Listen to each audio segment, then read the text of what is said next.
Callers and or listener emails, texts, and or letters, and are not necessarily the opinions of WDAY or Forum Communications. WDAY 970 AM and 93.1 FM invites you to make your opinion known. We pride ourselves on exploring all viewpoints on any topic. Do you know who I am? I don't know how to put this, but I'm kind of a big deal. People know me. I'm very happy for you. Jay Thomas Show, welcome to the program. Back from vacation. Wow.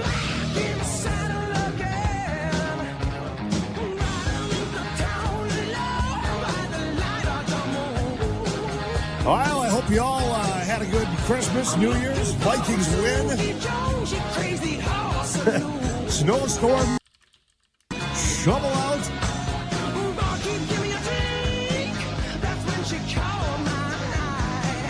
Kyle, of all the places to get stuck during vacation, not a bad spot, man. Chicago, you were telling me. Yeah, it was good for a day. Yeah. It was good that Sunday. It was 60 degrees out. That's crazy. It was beautiful. Walking around with a T-shirt on. Did you indulge in any Chicago specialty foods? None of the specialty foods. Like the deep dish pizza or the Chicago-style hot dogs? No, I went to a place and had they're famous for their grilled cheese. Oh. So I had grilled cheese and tomato soup. Was it a good crispy one? It was a good crispy one. Should have got the recipe. Threw some jalapenos on there. Attaboy.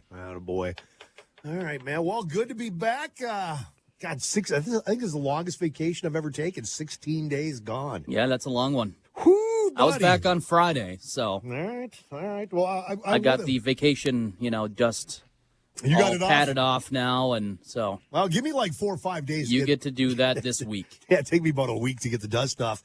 All right, as always, a bunch of topics to toss out. We hope you respond to them, have fun with us, argue with us, agree with us, whatever. I don't care. Rob Port, how was your vacation, pal? It was good. I was back Thursday last week. I came back right after New Year's holiday. Oh, all right. Anything exciting during your vacation, or do you just kind of hang around the house? I went down to Bismarck for Christmas with my sister. We went down there, and then New Year's spent at home with the kids. And board games is our big thing during the holidays. We got a new one. It's called Whitechapel Letters, and it's about It's about the Jack the Ripper, and you have to like some of the players are detectives, and one of the players Jack the Ripper, and the other players have to figure out. It's awesome. It was a fun game. We had a blast playing. Good game for the young kids. Yeah. We also I ended up finding myself getting back into video game. Google came out with a new product. It's called Google Stadia, where you stream video games, kind of like Netflix.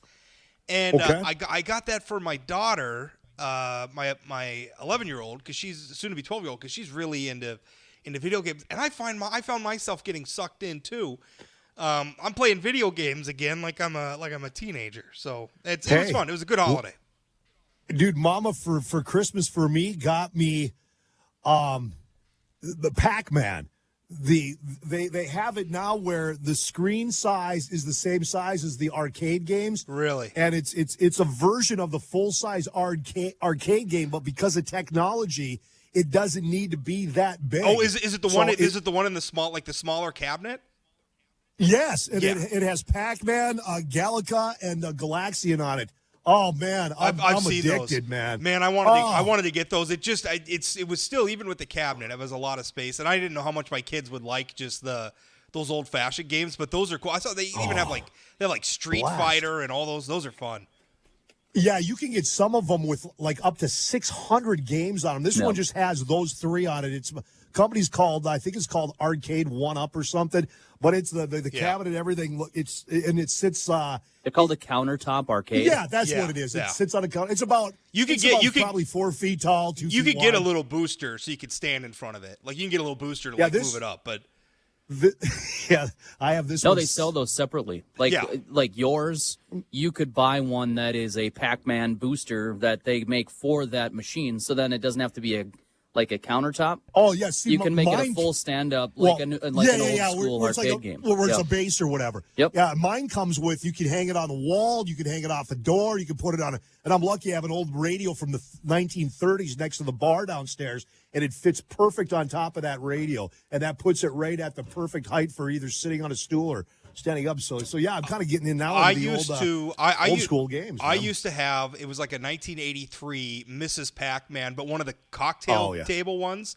Oh, you know, I where would two love to people get my sit hands at it. on one of those. I had one, an original one, and it worked great. But then like the monitor went out on it, and which I guess the monitors didn't survive very long with those anyway. I was looking up. I was trying to figure out if I could fix it myself. I ended up selling it to somebody who is better with that stuff than I was, because if I tried to do it myself, I would have screwed it up. But that thing was awesome. I loved having that thing.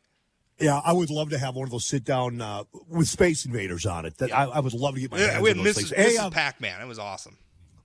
Hey, by the way, Minnesota Vikings final score winner. How about those Vikings yesterday? Wow, pulling up. Boy, they just really are just a thorn in the New Orleans Saints, are they not?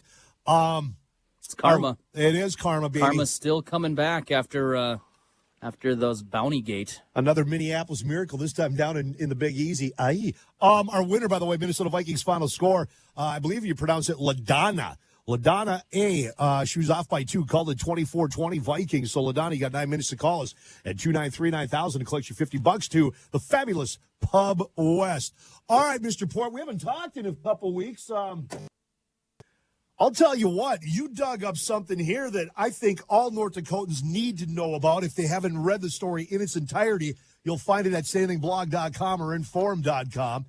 Wow. I mean, I knew that no matter what, most states, I think all states, that they maintain an online database where the public can go search, like you write, criminal and civil cases. But in the case here in North Dakota, you all need to be listening up real close to this, because Rob dug up something that's this is scary stuff, Port. Yeah. Starting this year, because of a rule change that was put in place by the North Dakota Supreme Court, that database now allows you to download all these documents directly. You used to have to, right, Rob, go to the courthouse, clerk of court, correct? Yeah, that's right. Well, yeah, so what they had before, this database has been around for a while. And essentially what you could do is you could search and you could find the existence, like if somebody had a speeding ticket or they got sued or something, you could find those cases. But really, the only thing that you would see is basically just sort of a docket. You would see that there was a matter filed. You could see some of the details, but you couldn't see the actual records. Well, they've changed that now to where when you look it up, there's a bunch of links, and you can see the actual records. And some of the stuff on there, I think I found some stuff that should not be on there, like my own Social Security number, by the way. We'll get into that.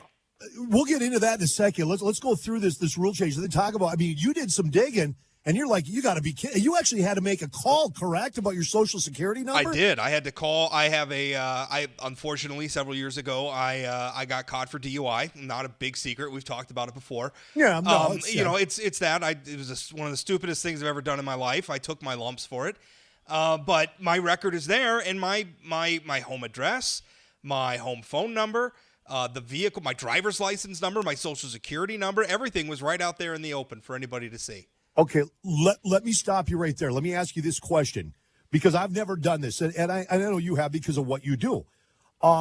So if the average Joe were to go to the courthouse to dig up this information, right? Okay, yeah. Would you get Social Security numbers and all this private information, phone numbers, driver's license numbers, income, bank balances? I mean, would that be available to me going to the courthouse and looking up old cases? It would, obviously, it would I depend mean, I'm not understanding how this stuff is popping up online. Yeah, well, things like Social Security numbers are a part of it. So like if you get divorced, part of that filing is like your Social Security number, the Social Security number of your children, right? Like that all gets put in the file. Normally, that kind of stuff is supposed to be redacted. That sort of stuff is not supposed to be available for the public. Now, some of the stuff like addresses and things like that, I think there's been an ongoing debate about. There's been some changing. I mean, the telephone company used to, send around a telephone, but maybe they still do. Send around a telephone book with everybody's name and address in them. So things like addresses, like attitudes about that have kind of shifted. But certainly things like Social Security numbers, typically like children's names and ages are they're sort of redacted in favor of more generalized. A lot of times financial data is there. But, for instance, you remember during the 2018 campaign, when former Senator Heidi Heitkamp's brother got upset because I was writing negative things about his, but he went and looked up my divorce file and was able to get dirty. Yeah. He was able to find, how much I make per year and things like that. And public, that's something I should be ashamed of. And started publicizing that everywhere. So there's always been a lot of information that you can get. Typically in the past, though, the process was you had to ask a clerk for it. And typically you had a court clerk sort of eyeball it and make sure that, what was there was what you were supposed to be getting. There's a lot more information available through those records than a lot of people realize that is absolutely public, and we maybe need to have a debate about, because really there's two issues here. One, in this new database, they scooped up some data that's not supposed to be public, and it is public. Like, for instance, my social security number. So if you have a even so much as a speeding ticket, I would look up your own record, I would click through those records, and I would make sure that they didn't inadvertently put something like your social security number out there. And if they did, I would contact the clerk of court about it immediately. So now you did some digging. You were looking around, you write your piece that over the weekend you looked up a number of high-profile criminal cases, digging through just to see how much information is out there. That's right. And then you find... You dig your stuff up and you go, oh my God, wait a minute, my and not like the first couple digits, not the whole social security number is out there. So you called the clerk of court and got it taken down, correct? Yeah. And by the way, I already had a reader, a critic, somebody who has written some very questionable, weird. Some very questionable things about me on social media, has already emailed me saying that they have my vehicle license plate number and my home address and everything else. So that's a little scary. Are they threatening you? Is that supposed to be a threat? I guess I'm supposed to feel like intimidated. I don't know. It's a little questionable. But that's the sort of information that's out there. But even beyond that, I think there's also a debate. Jay, I looked at some recent, and I don't want to name the murder case because I don't want to encourage people to go looking for gore. But when there's murder cases, part of the court filings in that criminal case are crime scene photos, autopsy photos, dead bodies, gore. That's now on the internet for anybody to see. We have to take a break, but I'm going to throw this at you, and then I'll let you address it when we come back. And again, North Dakotans, you need to be worried about this, because if they are inadvertently throwing out stuff that should not be out there, somebody isn't doing their job. Somebody's not going through this stuff before it's getting put up on this database. And if somebody can get a hold of your social security number or, God forbid, your bank account information, guess what? A good chance that you got some identity theft going on. But, Rob, you supported the expansion of this database when it was announced. I did. All right, hold on. I'll let you address that when we come back. If you have any questions or comments, you're more than welcome to jump in. The phone numbers are 293-9000. Toll free, 1-888-970-9329. You can email me, talk at WDAY.com. More with Rob Port. Good to be back. Rob, when we come back on the Jay Thomas Show.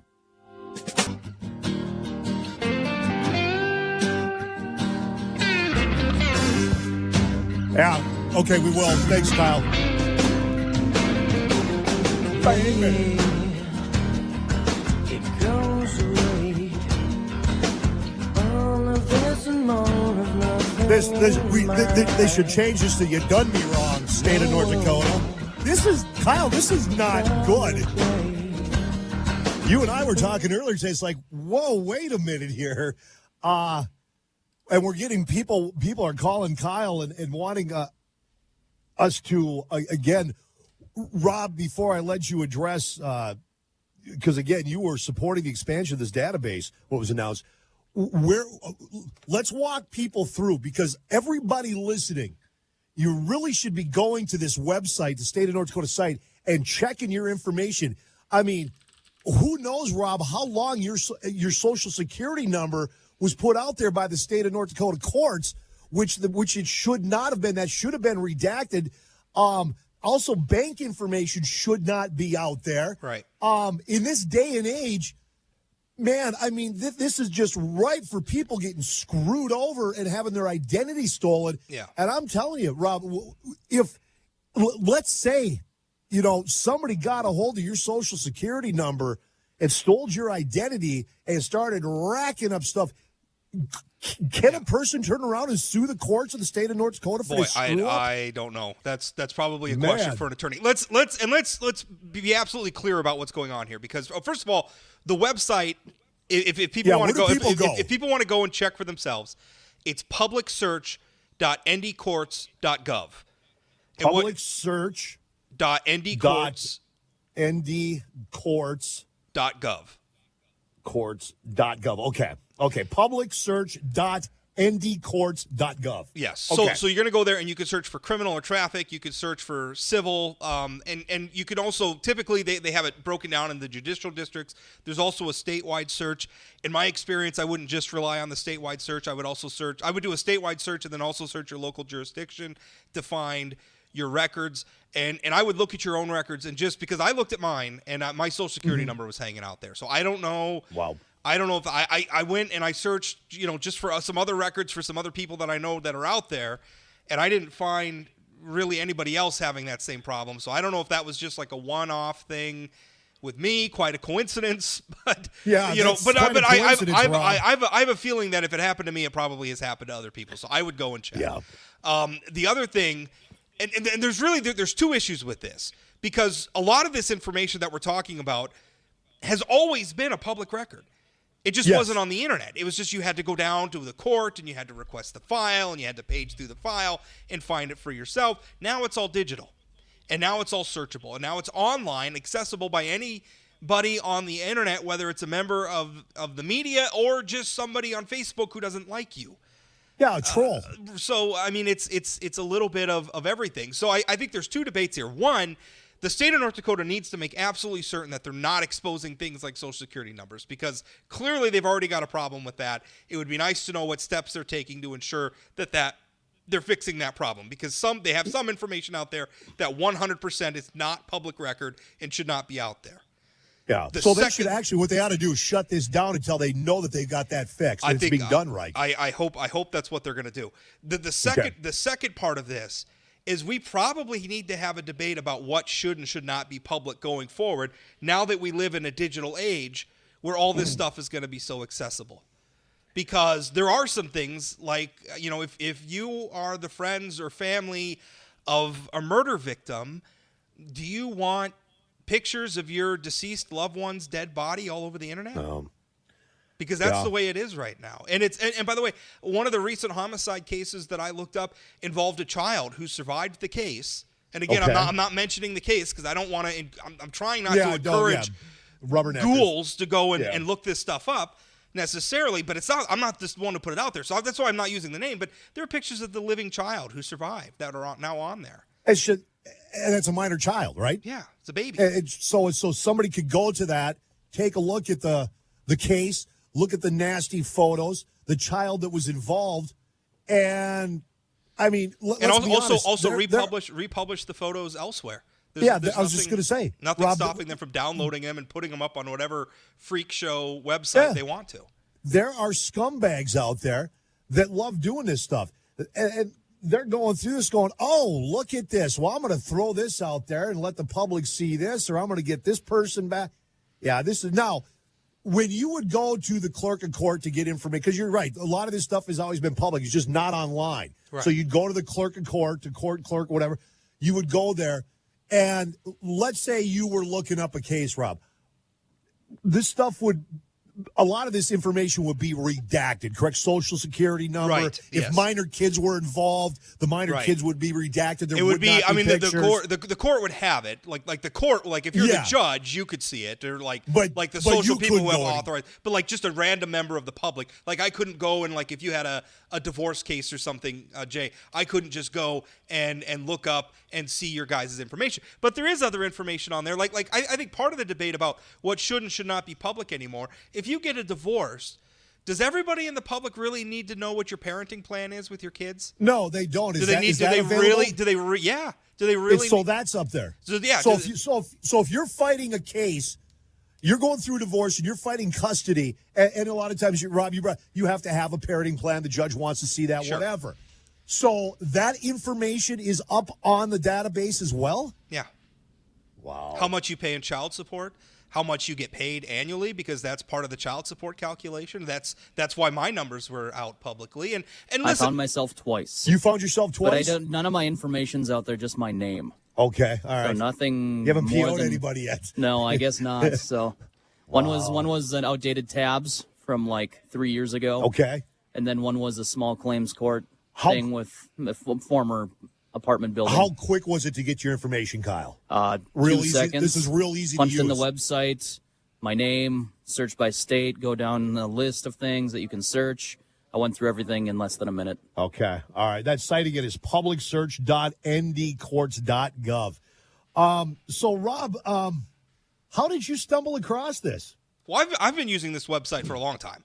Okay. Dating back to when they first, just because of what I do, you write about current events. Sometimes that intersects with, stuff that's going on in the past. Or somebody's running for office. This was a quick way to look what's in their background.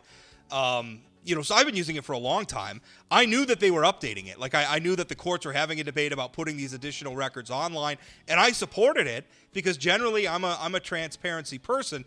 I did not support, of course, putting people's Social Security numbers online. And I have always said that as more and more of these records get digitized, we're going to have a debate about what we want to continue to be in these records. Because I don't know that just some random member of the public, should the fact that they got divorced be a matter of public record? I don't Sure, even like fine. that. But See, I don't like that. do we need to see all the nitty-gritty details? I mean, unless there's some pressing public need.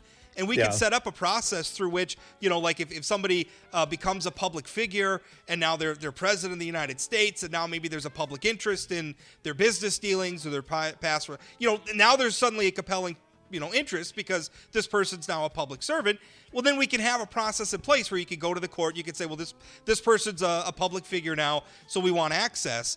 But just random members of the public, I don't know. A lot of this stuff, I don't know that it needs to be out there. What kind of banking information is up online? Financial information? Well, mostly income, bank balances? Yeah, things like if you get divorced and you're splitting up the assets, you'll have, they have a savings account with $30,000 in it or whatever it is.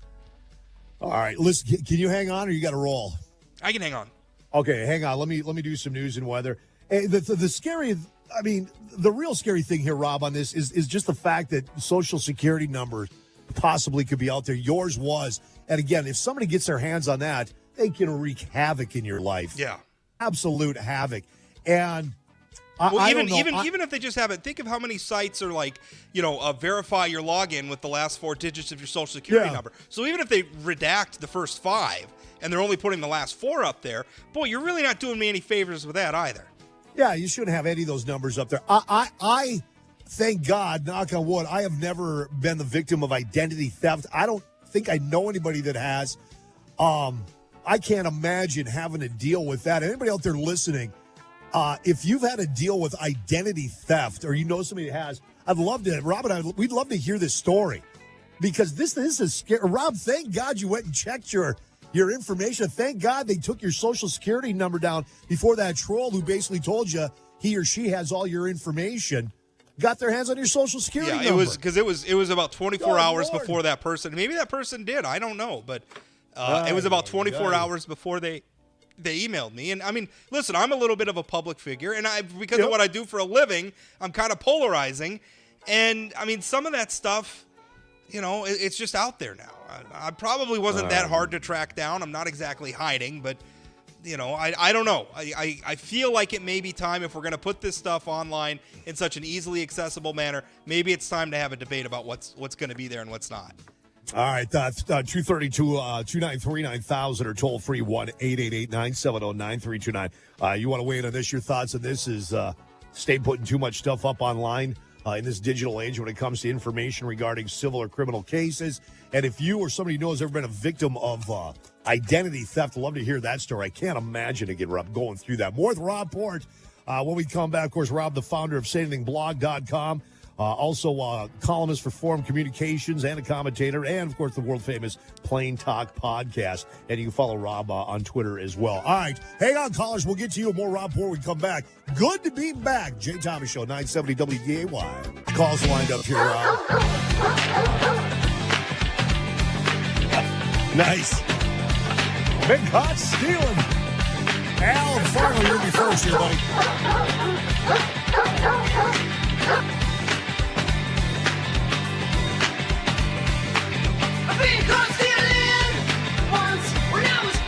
If you're just tuning into the program, our weekly chat, Rob Port, standingblog.com, columnist, Forum Communications, and host of the world-famous Play Talk.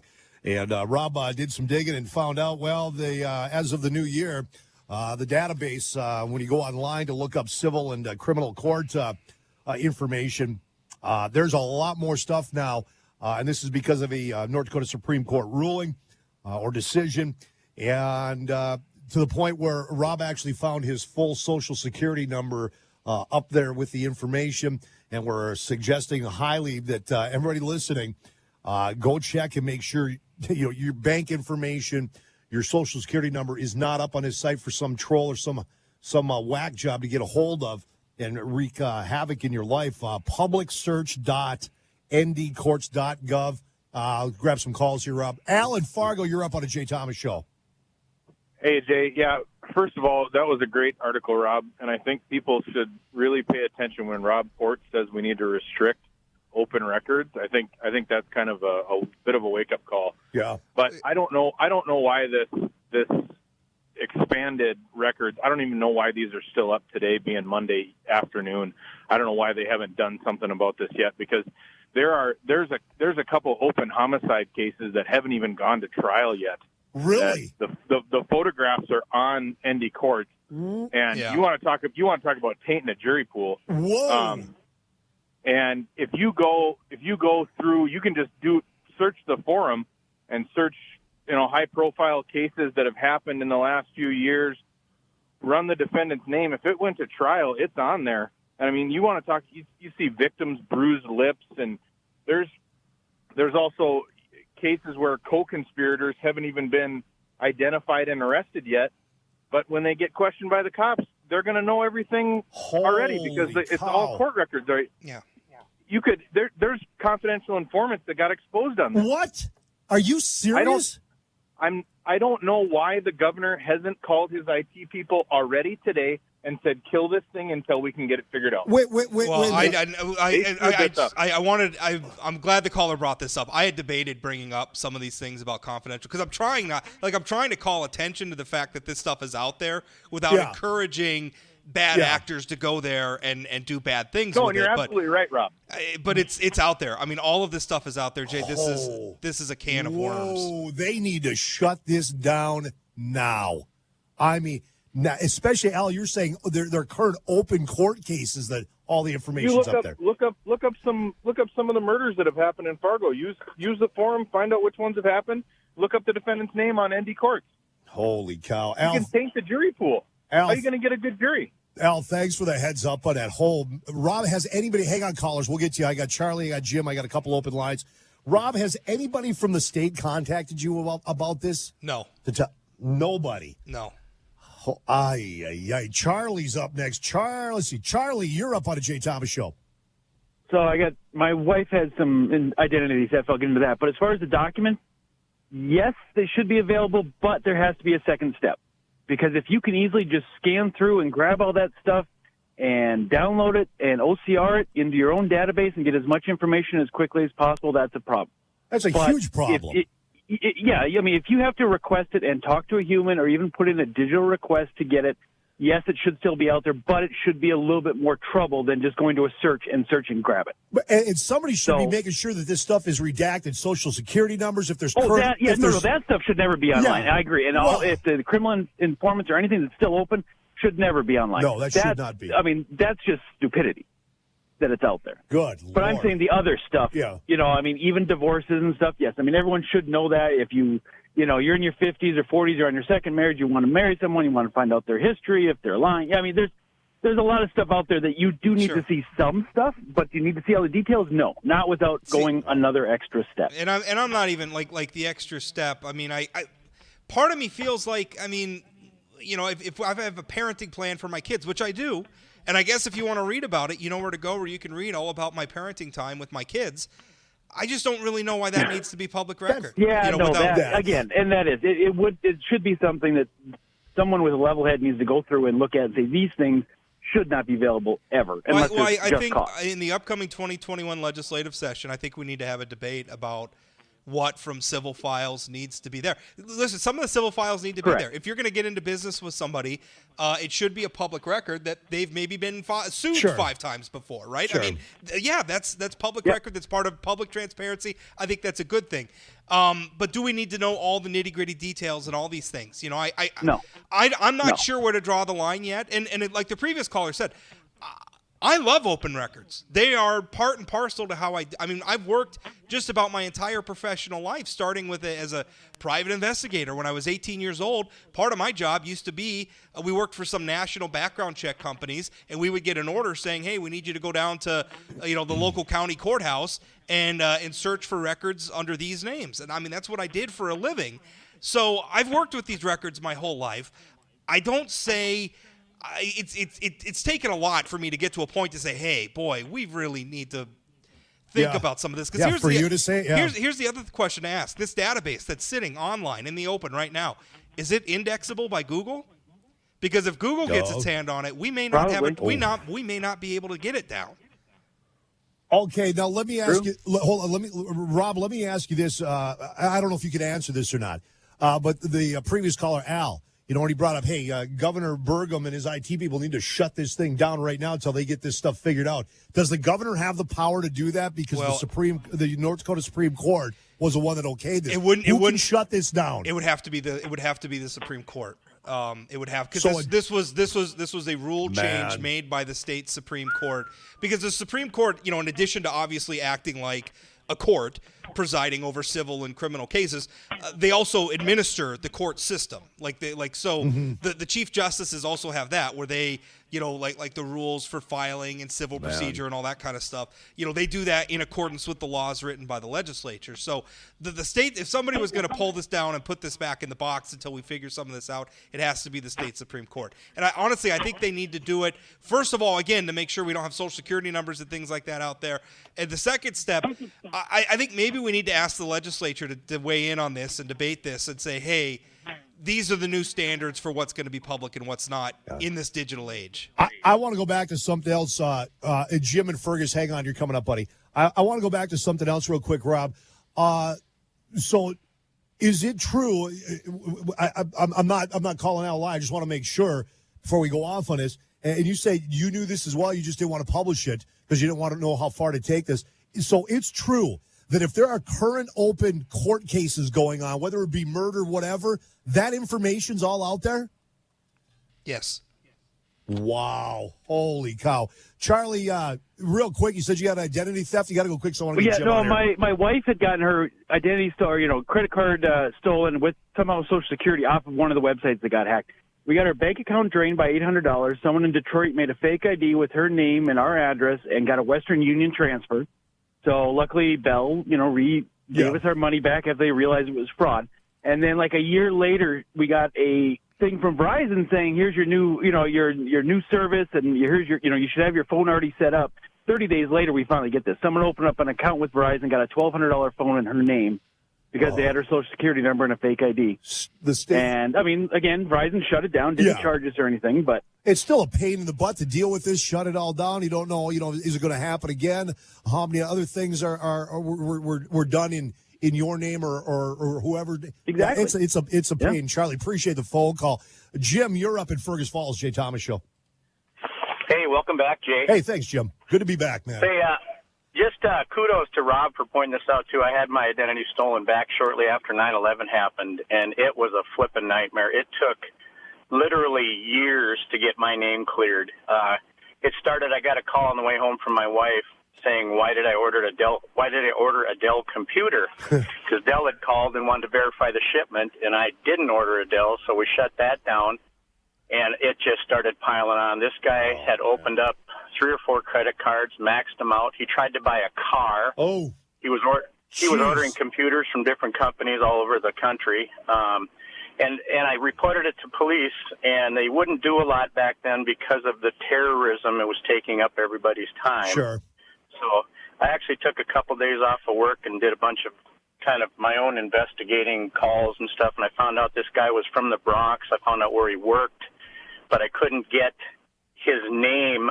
I can't remember even how I did it. I probably told a few lies to get to it, but I was getting letters from lawyers 6 years after this happened about cars that weren't mine. 6 years later. The one thing I'll say now, Jim and listeners, I mean, it sucks. I don't know, but you hear stories like Jim's story and Charlie's story.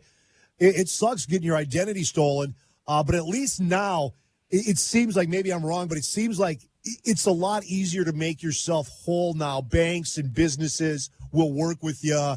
And there's you're not stuck out there like you were, Jim, trying to take care of all this on your own. And 6 years later, you were still dealing with it. I can't imagine that nightmare, man. I just can't. And what makes it even worse, Jay, I'll make this real quick, is the guy that did this, he didn't have to prove anything, but I had to fight like crazy to prove who I was again. It was awful. Hey, Jim, thanks for sharing your story. 293-9000. Emails, I'll get back to the phones here. This is funny. I got this email at the start of the show. I hope you're going to talk about the public records through North Dakota courts, Jay, today. Absolutely makes me sick. This will affect so many lives. It's hard to even comprehend. Yeah, and we are talking about it. It just, here's another, here we go. Is this a time for someone to contact the governor's office and see if there's anything he could do to overturn this terrible misjudgment by the North Dakota Supreme Court? I know someone that called the governor's office this morning, and they said that that was a different branch of government, and they would not touch it. This affects all North Dakotans, so I would think the governor would want to be involved. But you're saying, Rob, no, this has got, the courts have to take care of this. Yeah, the governor's office is right. It's a separate branch of government. The laws of North Dakota give the state Supreme Court jurisdiction over the courts, over administering the courts, and that's what this is. So it would be the state Supreme Court. We just got a new Supreme Court justice today, a new chief justice. So I don't know. Maybe they'll act on it. Certainly anybody, though, could speak out. I mean, there's nothing stopping the governor from saying, hey, this is a problem. I'd like to see it fixed. Governor needs to step in on this. You're right. All right, let me get to some emails because we're running out of time here, Rob. Please ask Rob if he's going to find out which judges signed off on this rule change. Well, it would be the Supreme Court. It's the Supreme Court. It's the state Supreme Court.